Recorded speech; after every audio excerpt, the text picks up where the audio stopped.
Today I'm going to walk you through what is not only my favorite fugue in the entire Well-Tempered Clavier, but what is probably my favorite fugue that Bach ever wrote, and therefore that anyone ever wrote. This is the B-flat minor fugue from Book 2.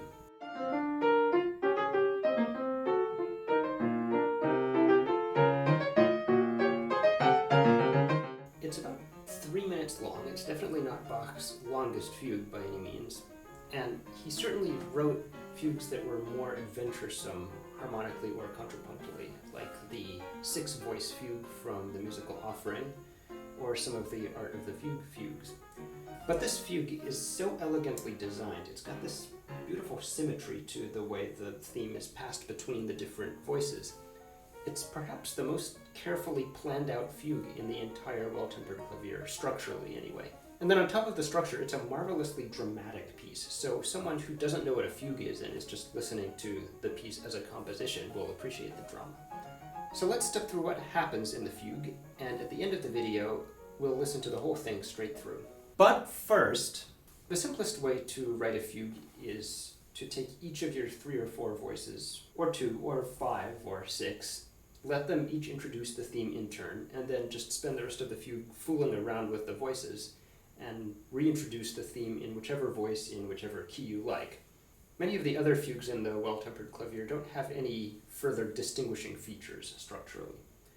But if you want to make your fugue more interesting, there are a handful of commonly used contrapuntal fugal tricks. You can use multiple themes. You can introduce each one at different times as a fugue subject in its own right, and then later put them all together so it turns out, oh, they're all countermelodies for each other. This happens in the F-sharp minor fugue from Book 2.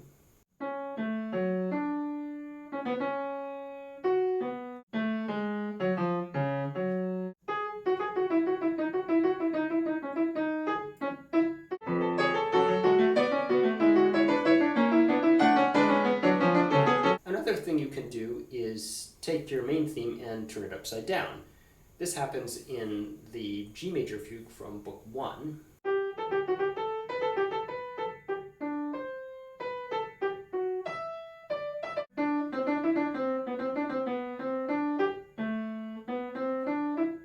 Another thing you can do is canons have 2 different voices do the theme in quick imitation. That also happens in the G major fugue from Book 1.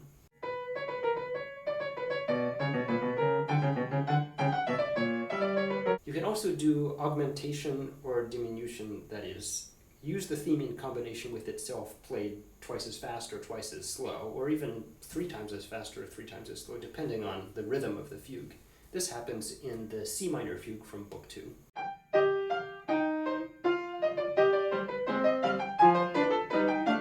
Another thing you can do is play the theme backwards.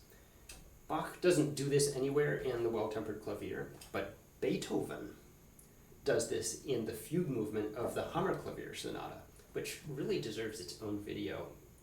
In fact, in the Hammerklavier fugue, Beethoven uses all of the tricks that I've mentioned in the space of 13 minutes. It's quite a feat. But Bach limits himself in this B-flat minor fugue to just 2 of these tricks, canons and theme inversion. But he gets as much mileage as he can out of these 2 tricks. Let's see how he does it. This is a 4-voice fugue. The alto voice enters first.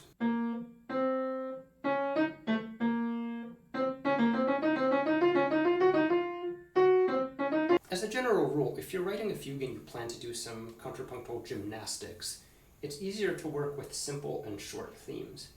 Now, this may seem like a pretty involved theme for what Bach is trying to do, but it's actually very carefully chosen. You see, it fits with this very simple harmonization, the alternation between the B-flat minor tonic chord and its 7th, A diminished.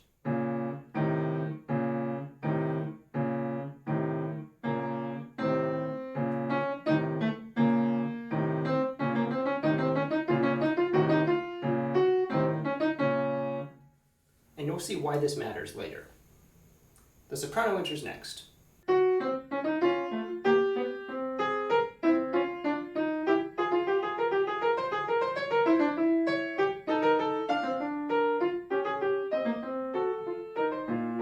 We have this chromatic countermelody in the alto.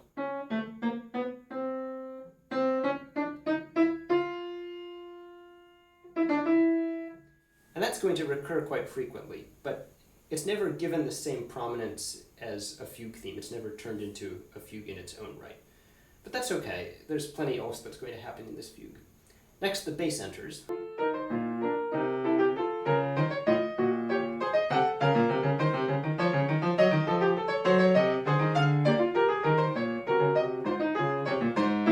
This is my only quibble with this fugue. If you're going to have a recurring counter melody, a good rule of thumb is anytime a voice enters and you're going to play the counter melody along with it, have the counter melody be played by the same voice that previously had the main fugue theme. In this situation, it would be the soprano. Now, Bach normally follows this rule, and in fact, he does follow it everywhere else in this fugue. But in this particular situation, he gives the counter melody to the alto again, so the alto has had it twice in a row, which really bothers me. I've been trying to figure out a way to rewrite it so that the soprano gets the counter melody.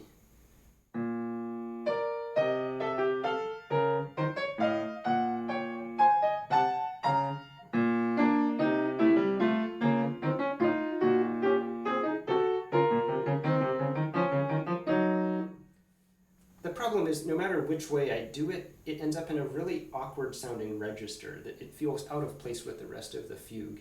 So maybe that was the decision that Bach had to make. He figured, oh, the musical effect isn't so good if I stick to the normal pattern, and he decided to sacrifice the normal pattern.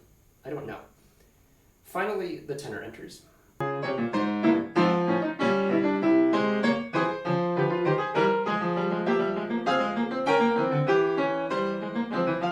Okay, so all four voices are in play. What happens next? Well, first we get an interlude of 6 measures.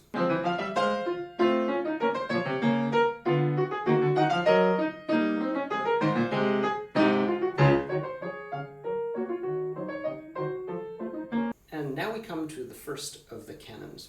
Remember how I said the theme fits this simple harmonization?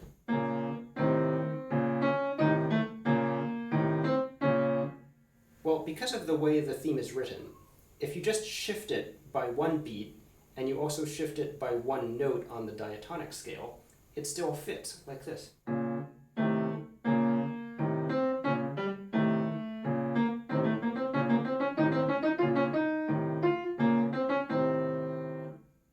And that means that Bach can fit 2 instances of the theme where one is just shifted in that way, like this.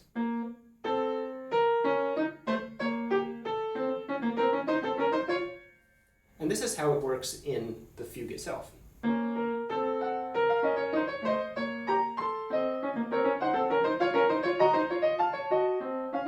Okay, so that was the tenor and the alto in canon. Let's keep track of who's had the theme how many times.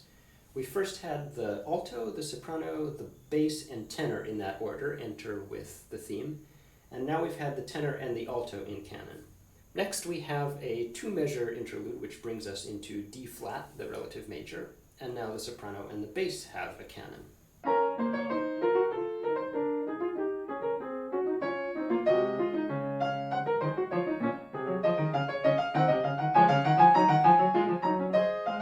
Okay, so that perfectly evens the tally.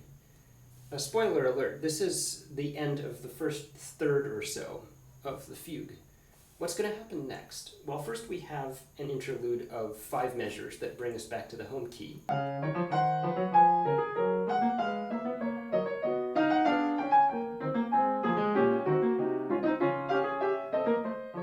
So now we're back in the home key of B flat minor, but now the theme is going to be upside down. The first voice to have the theme upside down is the tenor.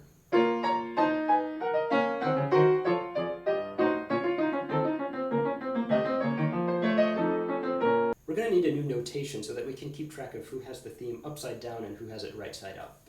How about this? That's good. Next, the alto gets the theme. The soprano is going to take a break for a few measures.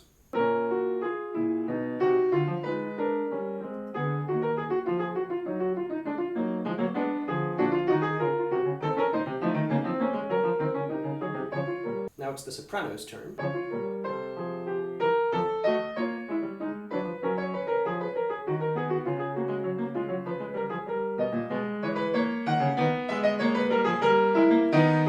course, the bass. It's interesting how Bach is using this episode where the theme is upside down to explore some more keys that he wasn't exploring where the theme was right side up. So he had the tenor in B flat minor, the home key, the alto in E flat minor, the soprano in G flat major, sort of, and now the bass is going to be in A flat minor, which I think is the furthest away he gets from the home key.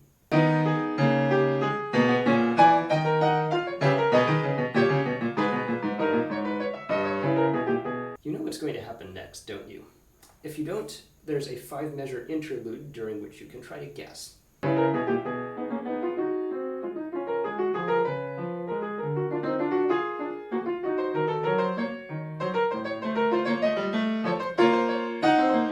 That's right, it's time for canons again. This time it's the soprano and the tenor voice, both of them upside down still.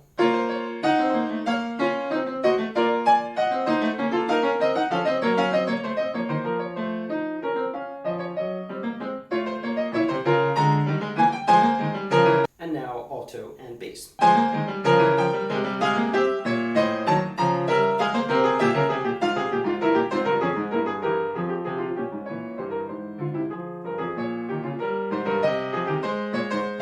And this ends the second third of the fugue. Now take a step back and think about what's just happened.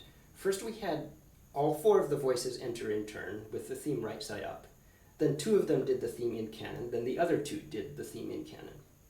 Then the theme turns upside down. Each of the 4 voices gets the theme upside down. Then 2 of them do it in canon, still upside down. Then the other 2 do it in canon, also upside down. It's so beautifully balanced. You'd think this would be natural to do, right? If you're writing a fugue, you'd want to give it some tidy structure and you'd plan this out ahead of time. But the thing is, you can do all kinds of contrapuntal planning, but your fugue can still fail as a composition if you don't also have in mind the narrative, dramatic sweep of the whole piece. Bach was, of course, a meticulous craftsman when it came to writing counterpoint, but for him, counterpoint was always a means to a musical end. And I think in a lot of the other fugues in the Well-Tempered Clavier, he just wasn't prioritizing musical architecture in the same way. All right, so we come to the final third. What is Bach going to do? Well, remember how I said that you could shift the theme by 1 beat and by 1 note, and it would still fit that simple harmonization. Well, it turns out that in addition to shifting it by 1 note and 1 beat, you can also flip it upside down, and it still fits.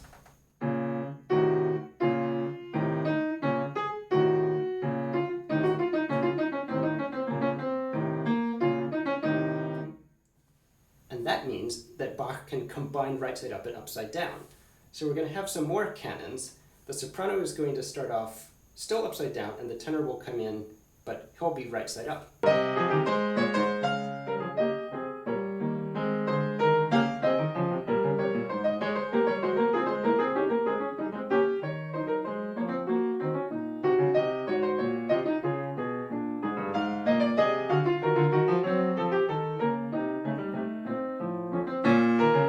Followed, of course, by the other 2 voices. The bass will be right side up, and the alto will be upside down.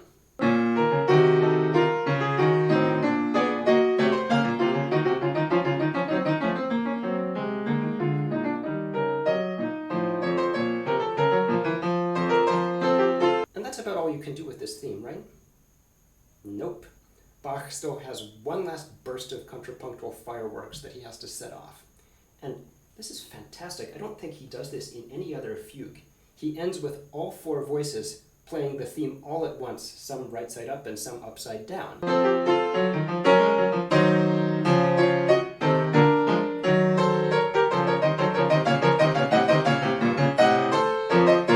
In fact, the tenor and the bass, which already had the theme right side up in this final section of the fugue, now have it upside down. And the soprano and alto, who had it upside down, now have it right side up. And so the final tally for who had the theme which way or the other is completely evened out. He actually cheats slightly with the alto voice because he has it jump up a few notes halfway through.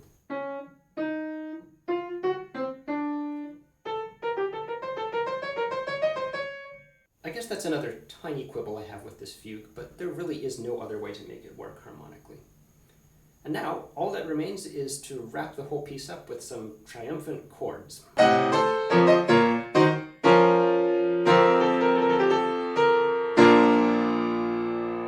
Wasn't that just an awesome fugue? Let's hear it again all the way straight through.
So what's your favorite fugue? Let me know in the comments, and I'll see you next week.